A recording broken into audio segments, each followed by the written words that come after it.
नमस्कार दोस्तों, the Krishna classes में आपका स्वागत है।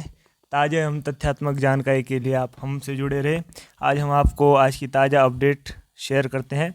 तो पेपर लीक की दागी आरएमएस कंपनी ने ही कराई थी विधानसभा भर्ती परीक्षा। तो जो विधानसभा भर्ती परीक्षा जो कि जिसमें कि पेपर लीक हुआ था, तो वो पेपर भी आरएमएस कंपनी ने ही कराया था। पिछले साल अक्टूबर माह में ही 32 पदों के लिए भर्ती निकली थी और जांच रिपोर्ट सौंपने के साथ ही वायरल हुई थी ये सारी खबरें।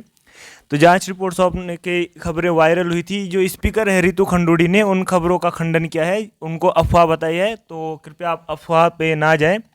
विधानसभा में बैकडोर भर्तियों की अंतरिम जांच रिपोर्ट सौंपने की खबरें सोशल मीडिया पर वायरल हुई थी।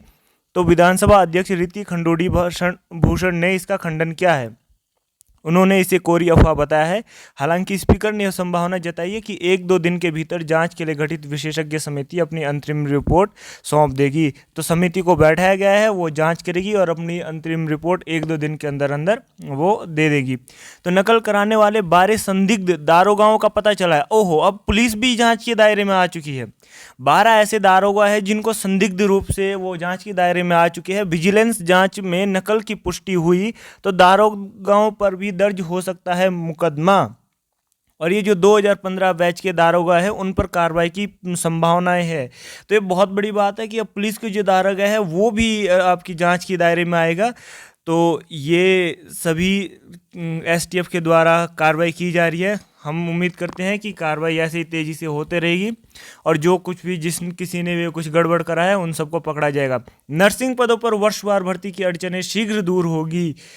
जो भी नर्सिंग पदों में हम देख रहे थे कि शायद पिछले साल से नर्सिंग के लिए ऐसा लग रहा था कि आएगी भर्ती आएगी, लेकिन कभी ना कभी कुछ ना कुछ उसमें अड़चनें आ रही थी। तभी स्वास्थ्य मंत्री डॉक्टर धन सिंह रावत ने निर्देश दिया है कि जो किसी भी प्रकार की अड़चन होगा उनको दूर किया जाएगा और विभागीय अधिकारियों को उन्होंने ये निर्देश सुनाया है।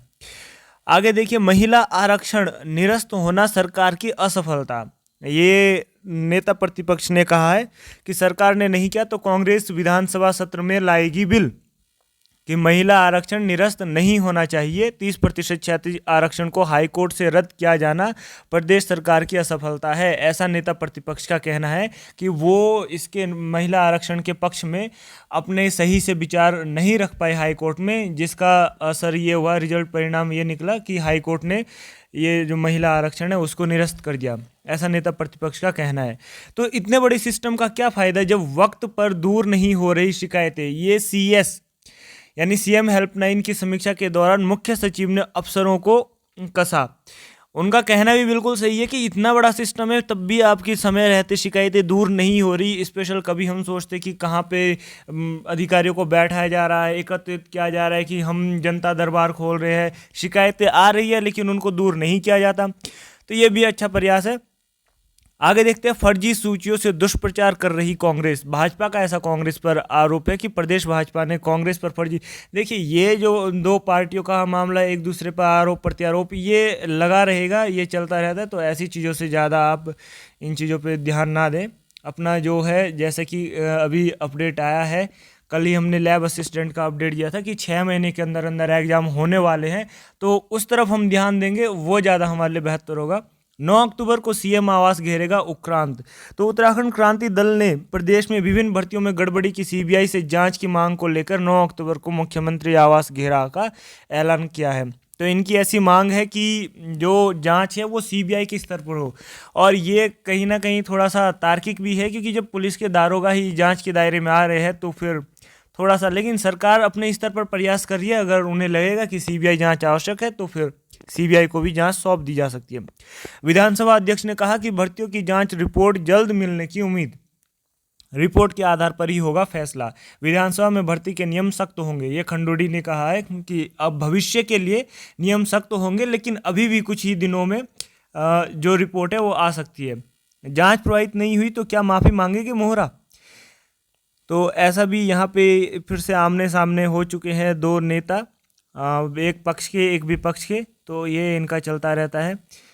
आगे बढ़ते हैं, मुख्यमंत्री पुष्कर सिंह धामी दिल्ली के लिए रवाना। अब पुष्कर सिंह धामी जी दिल्ली जा रहे हैं तो शायद दिल्ली से कुछ ना कुछ इंस्ट्रक्शन आएंगे कि उत्तराखंड में इतनी हलचल चल रही है, जितनी भी हमने देखी पिछली भर्तियाँ, इतने एग्जाम हुए थे, सब के सब कहीं ना कहीं भर्ती मामले में जो भ्रष्टाचार है उसमें भाजपा घिरती हुई दिख रही है।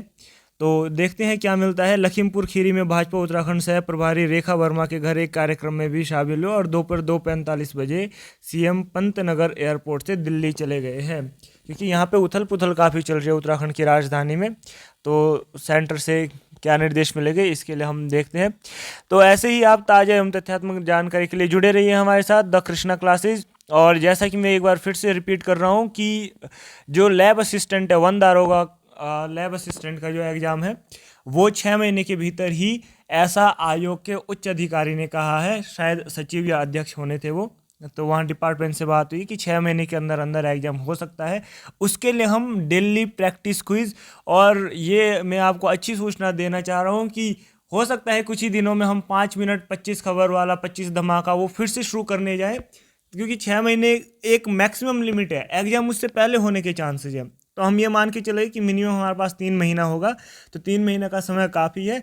और हम 5 मिनट 25 खबरें यूट्यूब में फिर से शुरू करने जा रहे हैं। और जिनको पेड कोर्स चाहिए वो टेलीग्राम चैनल से जुड़ सकते हैं, वहाँ पे डेली प्रैक्टिस क्विज होगा। हाँ, वहाँ पे क्योंकि पेड कोर्स है तो थोड़ा हम नंबर ऑफ़ क्वांटिटी, जो क्वेश्चन की क्वांटिटी है वो बढ़ा देते हैं, और अच्छे अच्छे क्वेश्चन वहाँ पे भी रहते हैं। बाकी आप यूट्यूब से हमारे साथ जुड़े रह सकते हैं। धन्यवाद।